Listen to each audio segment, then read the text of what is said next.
How to use Fanbasis to collect payment. Let's get started. So to do this, you must start by creating and setting up your own payment profile within the app. And to do that, go to your profile settings, go to your Fanbase profile, and then click the settings icon. It's usually a gear or a cogwheel icon. And then locate the payment profile.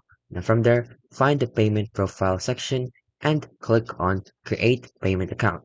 And then follow the prompts. So complete the required information and follow the instructions provided by the app to finalize the submit and setup. And lastly, once the information is entered, you can now click submit to save your payment profile.